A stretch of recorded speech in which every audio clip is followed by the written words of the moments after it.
जैसे जैसे वे लोग जंगल के अंदर जा रहे थे, उनका पीछा दो आंखें कर रही थी। एक पल को चारों ने पीछे पलटकर देखा, मगर वहां कोई नहीं था। शाम हो चली थी। जानवरों के रोने की आवाज कानों को चीर रही थी। रवि, खुशबू, नमन और जतिन थे। हर वक्त मस्ती, मजाक, पार्टी, यही उनका दिन भर का प्रोग्राम होता था। यार लॉन्ग वीकेंड आ रहा है, कहीं घूमने चलते हैं। आइडिया तो अच्छा है, मगर कहाँ चलेंगे? क्यों ना लोनावला चले? लोनावला चले? बक, हर बार एक ही जगह। इस बार कुछ डिफरेंट करते हैं यार। Something thrill. Something thrill? हाँ, रात को टॉयलेट भी उठाता है और बोल रहा है समथिंग थ्रिल। देख, तू मेरे पड़ोस में रहती है, इसका मतलब ये नहीं कि मेरी बातें सारे लोगों को बताती फिरे। तो गुस्सा हो रहा है, इसका मतलब खुशबू सही कह रही है, तुझे डर लगता है। हाँ लगता है डर, तो क्या करूँ? इसलिए तो कह रहा हूँ, दोस्तों के साथ रहकर थोड़ा डर कम करना है। मगर तुम लोग तो मेरी ही हंसी उड़ा रहे हो। जाओ, मुझे कहीं नहीं जाना। ऐसा हो गया, बता कहाँ चलना है? इस बार तेरी बताई हुई जगह पर ही चलेंगे। रवि के कहने पर नमन अपने मोबाइल में कुछ सर्च करने लगा। कुछ देर के बाद उसकी आंखों में चमक आ गई और वो मुस्कुराकर बोला, मैंने तुम लोगों को लोकेशन शेयर की है, देखकर बताओ मैंने सही जगह सेलेक्ट किया या नहीं। नमन के कहने पर सभी लोग अपने अपने मोबाइल में देखने लगे। सबका चेहरा एकदम सफेद। आर यू मैड नमन? ये क्या बकवास है? और नहीं तो क्या, इस जगह पर कोई नहीं जाएगा। अभी तो तुम लोग मेरी हंसी उड़ा रहे थे, अब क्या हुआ? तुम लोग डर गए? नमन, ये मजाक करने का वक्त नहीं है। हम लोग तेरे साथ मजाक कर रहे थे और तू हम लोगों की जिंदगी के साथ खेलना चाहता है। तुझे पता है ना, वहाँ से आज तक कोई जिंदा नहीं आया। बड़े हीरो बनते फिरते हो तुम सब। 12 बजी हुई है, यदि चलना है तो एक रात का प्रोग्राम यही का बनाते हैं।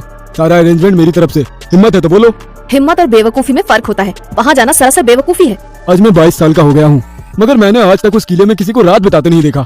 पुराने जमाने की बातें सुनकर सभी लोग अभी भी डर रहे हैं। अरे यदि भूत प्रेत होंगे भी तो अभी तक किला छोड़ लोगों को रात में ना रुकने देने के लिए हो सकता है किसी के द्वारा फैलाई हुई अफवाह हो। सोचो, हम लोग रात रुक कर वहाँ से आएंगे तो सभी लोग हमारे बारे में बातें करेंगे और हमारे शहर के इतने खूबसूरत किले से हॉन्टेड वाला टैग हट जाएगा। नमन की बातें सुनकर सब लोग एक दूसरे की ओर देखने लगे।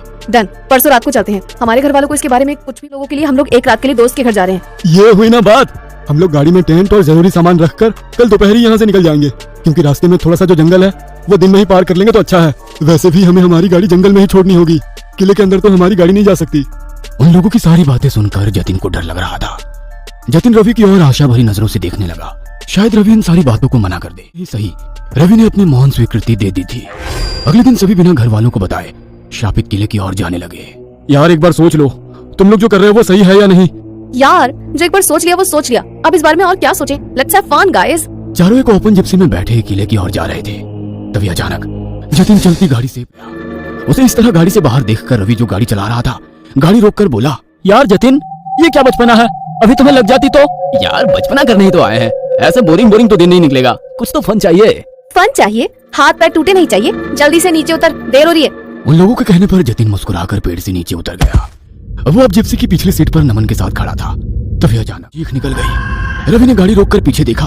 अब क्या हुआ? अब क्या मुसीबत आ गई? खून, कितना सारा खून है। खून? कहाँ है खून? तुझे होश भी है? तेरे कपड़ों पर। नमन के कहने पर सब लोग जतिन की ओर देखने लगे। जतिन के कपड़ों पर जगह जगह खून लगा हुआ था। ये खून कहाँ से आया? मुझे नहीं पता। अभी ये बंदरों की तरह पेड़ पर लटका था ना, तो हो सकता है पेड़ पर कोई जानवर मरा हो, उसी का खून होगा। किले पर पहुंचकर कपड़े बदल लेना। की बात सही लगी। चारों आगे बढ़ने लगे। कुछ दूर जाने के बाद किले की चढ़ाई शुरू हो गई थी। अभी यहाँ से हम लोगों को पैदल जाना होगा। मैं और खुशबू थोड़ा सामान लेकर आगे चलते हैं। जतिन और नमन, तुम दोनों मिलकर टेंट और खाने पीने का सामान लेकर आओ। चारों अपने हाथों में सामान लेकर किले के अंदर दाखिल हो गए। किले में अजीब सा सन्नाटा था। दूर कहीं तो आंखें उन लोगों को घूर रही थी। जैसे जैसे शाम हो रही थी, बाहर से जानवरों की। जतिन सबके लिए टेंट लगा रहा था। अरे नमन, जरा इधर तो आ। क्या हुआ? अरे यार, पूरा टेंट फिक्स हो गया है, केवल एक ही रह गया है। इस रस्सी को पकड़, एक कील शायद जीप में ही रह गया है, उसके बिना टेंट फिक्स नहीं होगा। जतिन नमन को रस्सी पकड़ाकर अकेली जीप की ओर जा रहा था। तभी उसके पीछे से एक साया निकला। जतिन ने पीछे मुड़कर देखा तो कोई नहीं था। वह जीप की ओर चलने लगा। जब वो काफी देर तक भी नहीं लौटा तो नमन परेशान होकर बोला, ओए लैला मजनू, घूमना हो गया हो तो जरा जाकर देखो। ये जतिन मुझे ये रस्सी पकड़ा कर गया है। पिछले 20 मिनट से उसका इंतजार कर रहा हूँ, मगर अभी तक नहीं आया। रिलैक्स यार, रहा होगा। खुशबू के बोलते ही उन लोगों को सामने से जतिन आता नजर आया। ये देख, सामने से आ रहा है। तू भी ना बिना मतलब खुद भी परेशान होता है और दूसरों को भी करता है। जतिन आकर टेंट को फिक्स कर देता है, मगर नमन को जतिन की आंखें लाल नजर आती है। जतिन, तेरी आंखों को क्या हो गया? जतिन गुस्से में उसकी ओर देखने लगा। उसे गुस्से में देखकर खुशबू, यार नमन, तुझे भी बाल की खाल निकालने की आदत है। हम लोग जंगल में हैं, हो सकता है किसी कीड़े ने काट लिया हो या फिर कचरा चला गया हो। अभी कुछ देर में ठीक हो जाएगी। मुझे बहुत तेज भूख लग रही है, तुम लोग खाने का इंतजाम करो, मैं जब तक कपड़े चेंज कर आती हूँ। कहकर खुशबू टेंट के अंदर चली जाती है। नमन को अभी भी खुशबू की बातों पर यकीन नहीं होता है और वो बार बार जतिन की ओर देख रहा था। जतिन की आंखें लाल होने के साथ साथ स्थिर भी थी, उसमें कोई हलचल नहीं थी। खुशबू टेंट में कपड़े बदल रही थी। का एहसास हुआ। यार रवि, तुम्हें जरा भी सब्र नहीं है ना? मैंने कहा ना कपड़े चेंज कर आती हूँ, टेंट से बाहर जाओ। कहते हुए खुशबू पलटी तो टेंट में कोई भी नहीं था। टेंट की चेन लगी हुई थी। खुशबू मुस्कुराकर खुद के सर पर मारते हुए बोली, ओहो, मुझे भी ना हर वक्त हर जगह रवि के होने का एहसास होता है। सभी लोगों को पता है, मगर ये रवि है कि मानने को तैयार नहीं है कि हम दोनों एक दूसरे से प्यार करते हैं। आज रात को इसे प्रपोज जरूर करूंगी। खुशबू सोच ही रही थी कि उसके पीछे से 2 आंखें जो उसे टेंट से बाहर निकल गई। खुशबू कपड़े चेंज करके टेंट से बाहर आई। उसकी आंखों में भी जतिन की आंखों की तरह सुनापन था। वो फटी आंखों से सबको देख रही थी। रवि जंगल में खुद को गर्म करने के लिए लकड़ियां जला रहा था। यार नमन, सारी व्यवस्था तू करने वाला था। देख ले तेरी व्यवस्था, इतनी सी लकड़ी है और अब तो अंधेरा भी हो गया। यहाँ लकड़ी कहाँ मिलेगी? सोचा था सारी रात कैंप फायर करेंगे, मगर अब तो ऐसा लग रहा है थोड़ी देर में ही टेंट में जाना पड़ेगा। मैं ऐसा करता हूँ, जंगल से कुछ लकड़ियाँ बिनकर ले आता हूँ। यार लकड़ियां रहने देना। नमन के कहने के बावजूद रवि नहीं माना और लकड़ियां लेने चला गया। जतिन और खुशबू दोनों आग के पास खामोश बैठे थे। नमन उनसे बात करने की कोशिश करने लगा, मगर उन दोनों की आंखें देख उसे डर लग रहा था। वो खामोश होकर रवि के आने का इंतजार करने लगा। कुछ देर बाद रवि लकड़ियां लेकर आ गया था। चारों जन खामोशी से आग के आसपास बैठे थे। काफी देर तक जब कोई नहीं कुछ बोला तो नमन बोला, यार तुम लोग तो बड़ी बड़ी बातें कर रहे थे, जंगल में मंगल करेंगे, किले में रात में एंजॉय करेंगे, मगर बैठे हो।